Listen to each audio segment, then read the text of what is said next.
Kami dari kelompok 4 Sosial Ekonomi Pertanian, Prodi Agroeko Teknologi, hari ini pada tanggal 9 Mei tahun 2026 sedang melakukan kegiatan turun lapang di Kecamatan Jabung, Kabupaten Malang. Dengan tujuannya sendiri ialah kita bisa mengetahui secara langsung kondisi mengenai struktur sosial di komunitas pertanian. Perjalanan kami dimulai dari berkumpul di Fakultas Pertanian Universitas Brawijaya sebagai titik kumpul kegiatan praktikum lapang. Seluruh peserta berkumpul pada pukul 06.00 WIB untuk melakukan mobilisasi dan briefing bersama asisten praktikum.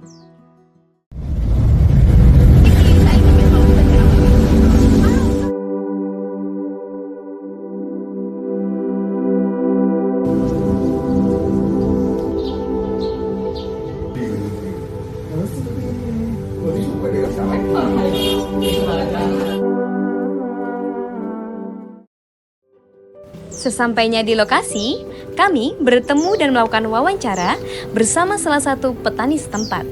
Kami disambut baik oleh tuan rumah, kemudian mengajukan beberapa pertanyaan untuk menggali informasi mengenai struktur sosial masyarakat di pertanian Kecamatan Jabung.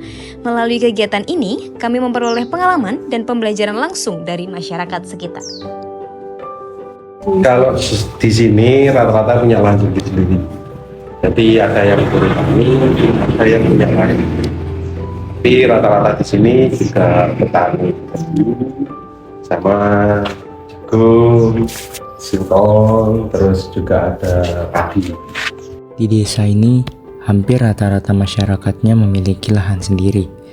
Dengan mereka menanami tebu, jagung, singkong, dan padi sebagai komoditas utamanya. Kalau di sini hasilnya alhamdulillah enak juga, pupuknya juga enak, juga deket.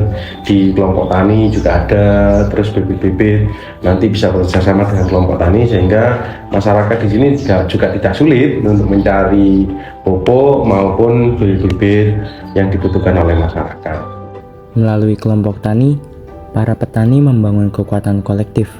Lembaga inilah yang menjadi urat nadi penyaluran pupuk subsidi, bibit unggul, hingga bantuan alat pertanian pemerintah demi menjaga roda produksi tetap berputar. Secara finansial, jurang pendapatan antara tuan tanah dan buruh tani di desa ini memang nyata. Namun, status ekonomi seketika lebur saat kepentingan bersama memanggil. Semangat guyup dan gotong royong meruntuhkan sekat kelas sosial itu. Ketika kerja bakti tiba, kasta tak lagi berlaku. Semua tangan menggenggam cangkul yang sama, memeras keringat demi tanah kelahiran yang sama. Ya sebetulnya secara finansial berbeda, maksudnya penghasilannya kan juga berbeda-beda. Kalau memang buruh tani dikategorikan sama dengan orang penyewa ya beda secara finansial. Cuman sama-sama bergerak di bidang pertanian. Kalau nanti memilih para petani tidak ada yang buruh petani juga tidak akan jalan. Kalau nanti ada yang buruh tani tapi tidak ada penyewanya atau petaninya juga tidak akan jalan. Semuanya saling menguntungkan. Ini alhamdulillah orangnya rukun-rukun, masyarakatnya juga guyup sehingga walaupun antara orang yang petani benar-benar memiliki lahan yang luas dengan petani secara umum yang sifatnya adalah buruh tani semuanya sama. Jadi ketika kita ada kegiatan yang bermasyarakat, bergotong royong bersama-sama, mereka semuanya sama, juga bergerak bersama-sama. Alhamdulillah di sini masyarakatnya juga sadar sehingga ketika ada kegiatan yang melibatkan masyarakat secara umum, entah itu maupun petani maupun penyewa maupun itu pemilik, itu semuanya sama statusnya. Alhamdulillah sama. Tidak ada bedanya. Oh kamu bagian buruh di sini. Oh kamu yang punya lahannya sewanya banyak, kamu di sini enggak. Semuanya sama. Kalau kita ada kegiatan secara umum, semuanya pegang jangkul ya pegang jangkul gitu loh. Kalau kita pegang sapi semuanya, jadi bersih-bersih semuanya, jadi sama. Struktur sosial pedesaan tidak selamanya kaku.